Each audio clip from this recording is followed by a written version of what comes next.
Kandla marine police સ્ટેશનમાં નોંધાયેલા લૂંટના ગુનામાં ઝડપાયેલા 2 આરોપીઓને રિમાન્ડ દરમિયાન પોલીસે ઘટના સ્થળે લઈ જઈ ગુનાનું ડેમોન્સ્ટ્રેશન પંચનામું કરાવ્યું હતું। આ કેસમાં આરોપી અસલમ ઉર્ફે સાઈ અકબર છેરેજા ઉંમર વર્ષ 31 રહે પીરવાડી તુણા તાલુકો અંજાર તથા રાજેશ ગોવિંદભાઈ ઉંમર વર્ષ 25 રહે ખોડિયાર મંદિર પાસે રામપર તાલુકો અંજારને કંડલા મરીન પોલીસ દ્વારા ઘટના સ્થળે લઈ જવામાં આવ્યા હતા।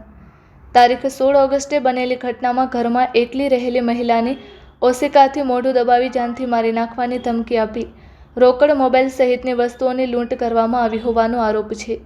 આરોપીઓ ઘરની દિવાલ કૂદી અંદર પ્રવેશ્યા હોવાનું પોલીસ તપાસમાં સામે આવ્યું હતું।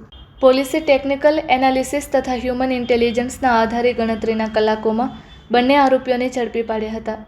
પોલીસે બંને આરોપીઓના 5 દિવસના રિમાન્ડની માંગણી કરી હતી, જેમાં 3 દિવસના રિમાન્ડ મંજૂર થતાં રિમાન્ડ દરમિયાન બંને આરોપીઓને ઘટના સ્થળે લઈ જઈ સમગ્ર ઘટનાનું રિકન્સ્ટ્રક્શન કરાવવામાં આવ્યું હતું।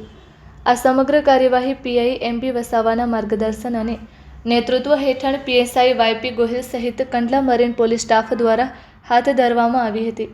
Report by Bharti Makhijani, Anjar.